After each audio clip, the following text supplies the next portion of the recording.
¿Viste las ofrendas? Sí.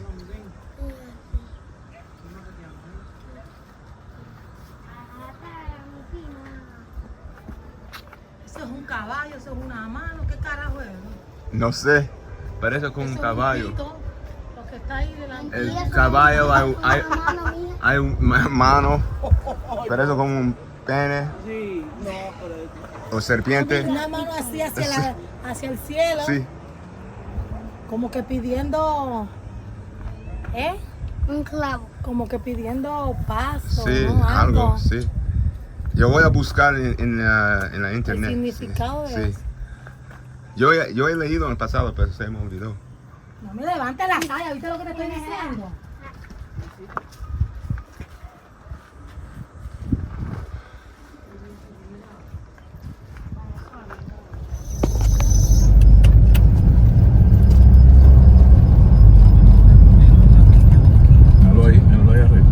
Sí, está todo ahí, sí.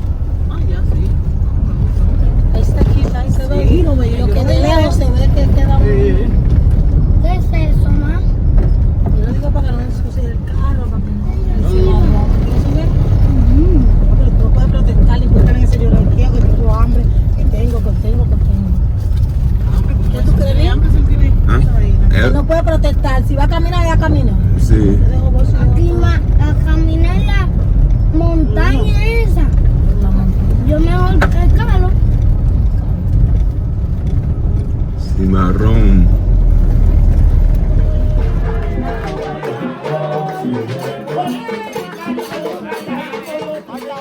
Some of you all may be wondering, what exactly is a cimarrón? Well, this is the word that the Spanish used to use to describe runaway slaves that used to escape up into the mountains in the early conquest of the Americas. Some say that the word cimarrón derives from the word encima, which means up on top. Moreover, other European nations also engaged in the slave trade to a very large extent and adopted the word as well. The French dropped the C on the word and used the term marron, and the British used the term maroon. If you've seen my documentary on the Florida Maroons, you would have seen that the word Seminole also is a corruption of the word cimarrón. Now the question is, why is there a Cimarron statue in the hills of the province of Santiago de Cuba, on the eastern side of this beautiful country? Well, I went to the town of El Cobre, right outside of the city of Santiago, to investigate and experience the hike to the Cimarron statue in Cuba myself.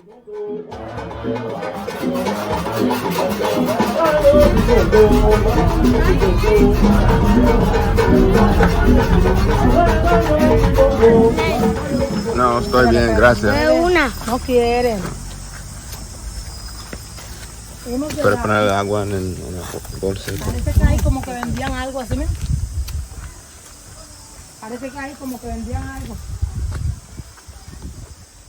All right, so I'm here in Santiago de Cuba, and we are actually going to go visit the famous Cimarron statue. And I decided to wear this shirt. It says Cimarron, which is very fitting for the statue that we're actually going to go visit. And the thing is, back in, I think it was the 1990s, I think Fidel Castro, the government here in Cuba, decided to recognize those freedom fighters from back during the slave days. This whole area here, they used to have copper mines and all this kind of stuff where the enslaved people from Africa were brought, mostly from the Congo and Nigeria. And during this time period, these people escaped. They went up into the mountains and they created their own independent communities. This is where the government of Cuba decided to recognize these people. One of the many things I think the Cuban government has done correctly is recognize Afro freedom fighters in the struggle for independence throughout this time period. And so we're about to go visit this statue right now, El Cimarrón. So follow us, let's go. The history of Cimarron communities in Cuba can be traced all the way back to the early 16th century, when Christopher Columbus and his crew arrived to ravage the island of its potential riches. Even though some Spaniards may have arrived for what they claim to be humanitarian reasons, such as the Christian conversion of the natives, the proof of mistreatment is apparent, not only in the native population's severe decrease in population size, but also due to the fact that the natives were escaping the Spaniards' presence to find new settlements in the mountains. These Cimarron communities in the early 16th century were mostly native. until the importation of enslaved Africans started to increase after the influential Catholic priest by the name of Bartolomé de las Casas convinced those in Madrid that the enslavement of Africans, rather than Indians, would be less cruel due to the fact that de las Casas believed that, whereas the natives were a free people subjugated through violent kidnapping and bondage, the Africans, on the other hand, could be purchased as a people who were already enslaved. The priest would later come to learn that there is no such thing as a people who are already a slave, and a violent and cruel manner in which natives in America were being enslaved was the same violent manner in which many of the Africans were captured and being enslaved as well. Moreover, one of the reasons that the Cimarron statue was established in Santiago de Cuba is because it is on this side of the island that most of the Cimarron communities were established. Each section of the island had their own form of resistance. On the more populated western side of the island, where Havana, among other cities, is located, slave revolts were the primary form of resistance.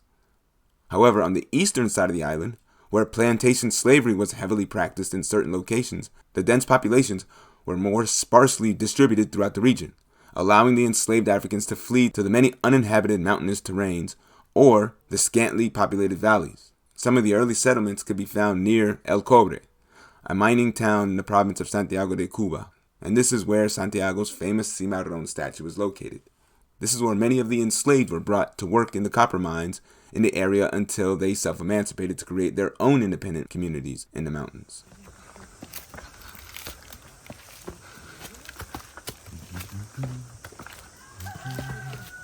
Uno no lo ve tan alto, lo ve alto cuando está abajo, ¿oíste? ¿Ah? Cuando tú estás abajo hay que ver que el lugar es alto. Pero los creo cimarrones en el pasado no tenían escaleras. ¿A dónde es? Aquí, ¿Por aquí tú crees? yo creo. Sí. No, por aquí no. Quizás hay dos lados. Al frente y abajo. Y atrás. Recuerda, los esclavos, los cimarrones no tenían escaleras para escapar. Pero tenemos esta situación muy fácil comparado.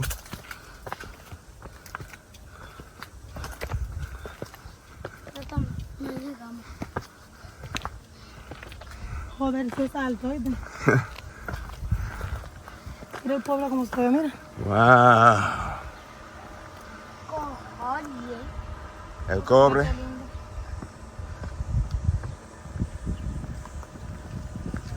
Si Grenada no tiene escalera. Grenada no hay escalera. Solo pongo. ¿Cómo se dice? Fango. Lodo. Between the 1500s and the early 1700s, the Maroon presence wasn't very large when compared to the 19th century. When the 19th century came, there were a few things that led to the much larger Maroon community in Cuba. One was the Haitian Revolution, and the fact that the largest sugar-producing colony in the Western Hemisphere at the time ceased to produce sugar on a grand scale since the Africans in the colony of Saint-Domingue revolted against their masters and refused to work for them. This created a void in the sugar industry in which the Spanish colonizers of Cuba decided to fill. Throughout the 19th century, the importation of Africans to Cuba increased significantly. Almost 600,000 enslaved Africans arrived in Cuba between 1810 and 1860. As the demand for sugar increased, the brutality of the enslaved increased. And as the brutality increased, so too did the creation of Maroon communities in Santiago de Cuba. A second reason for the increase in Maroon communities in Santiago de Cuba was the fact that the inspiration of the successful revolution in Haiti influenced the Africans in Cuba to secure their own freedom. El Portillo was one of the popular Cimarron communities founded in the Sierra Maestra. The most popular of Maroon communities in the eastern region of Cuba was El Frijol. This was the only Maroon community to defeat colonial militias that were sent to crush them. In addition, according to historian Gabino La Rosa Corso, this was the only Maroon community to openly demonstrate African military tactics in their battle against the colonial militia. There had been other Maroon communities that were able to put up a good fight against the colonial militia, but they would ultimately have to abandon their communities. El Frijol was an exception. El Frio was located in the highest part of the Moa mountain range in the territory of Baracoa. La estatua del Cimarrón.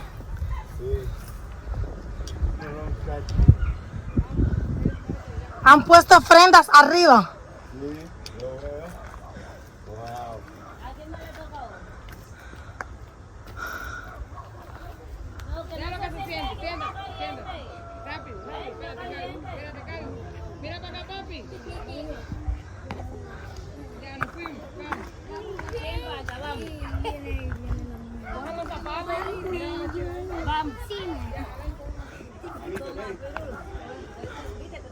Voy. Mira, la gente han hecho promesas aquí en el Cimarrón. Mira, grave. Voy. Las personas han hecho promesas en el Cimarrón aquí. Hay velas y cosas. Mira. ¡Guau! El agua azul del cobre. Sí. Si te metes ahí, tu pelo cambia de color, ¿sabías? Sí. Es el lago azul del cobre. Wow. ¿Y eso está hondo? Ok, sí. Los esclavos que estaban trabajando en las minas, cuando ellos no querían trabajar más, ellos se escaparon aquí en las montañas para crear una comunidad de los cimarrones. Y con los amos de los esclavos estaban tratando de capturar los esclavos. Los esclavos tenían pistolas y armas así para pelear contra los amos de los esclavos en la comunidad aquí arriba. En muchas montañas tenía comunidades de cimarrones. Me gusta la historia así porque los negros estaban peleando como guerreros, ¿me entiendes?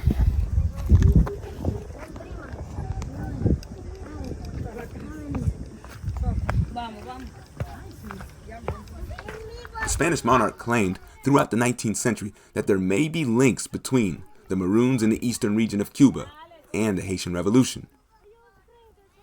Nevertheless, by 1850, there was a decline in Maroonage. This is due to the decrease in the transatlantic slave trade after that period. This decrease in African captive imports compelled slave owners to give their enslaved better treatment, which led to less marronage. There was also the First War of Independence from 1868 to 1878, which blacks and whites rose up against the colonial state and virtually ended the sugar and coffee plantation system in the eastern region. These wars of independence would eventually force the hand of Spain to abolish slavery in the Cuban colony by 1886, in hopes of winning over the African population and deterring them from fighting for their freedom.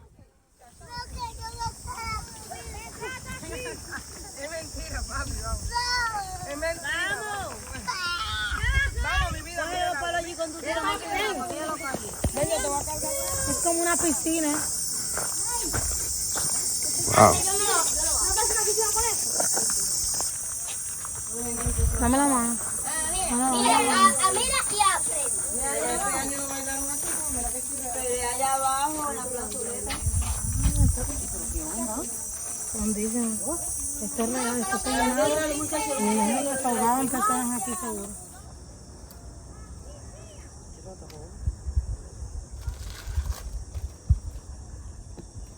We are here at the Cimarron Statue in Santiago de Cuba. And this is a very, very special place. As you can see here, they have offerings and everything. Cuban people come up here and provide offerings. They're very big on that kind of thing. Spirituality, African spirituality and things like that. A lot of the Africans that were coming here, that were being brought to Cuba, were coming since the 1500s, but you start to see a large influx of them coming in the 1800s. For example, you had a lot of the Nigerian, the Yoruba people, you had a lot of Igbo people, and you had a lot of the Congo people coming from the Congo, all coming into Cuba as enslaved people, many of them working in these copper mines in this area here, a lot of them working in sugar plantations. One of the things that they did was they escaped. They escaped up into the mountains and they found their own freedom. Back in, I think it was the 1990s, Fidel Castro and the government here, they decided to put this statue up in remembrance of those forgotten cimarrones, those forgotten people who escaped and found their freedom and fought tooth and nail for this freedom. All right, very important to the Cuban culture was the fight for freedom, not only for independence from Spain and things like that, but also independence for small communities that lived up into these mountains. And to me, a cimarron, or what we call in English a maroon, is it's the prime example of freedom, especially when you compare it to people that claim that, you know, finding a state is a free place.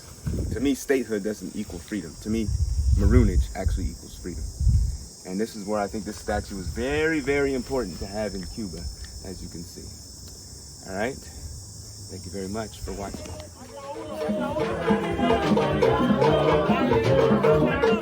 In Cuba, today, there are no Cimarron communities, as there are in places like Brazil, Suriname, Jamaica, Colombia, Mexico, and other Caribbean and Latin American countries.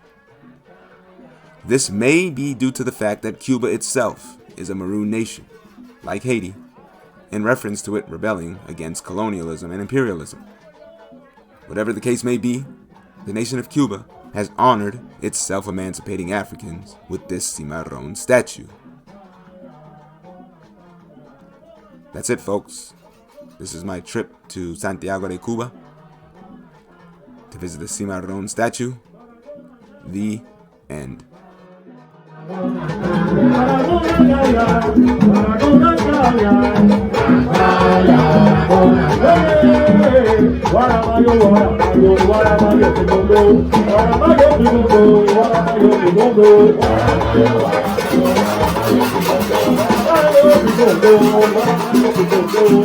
Go.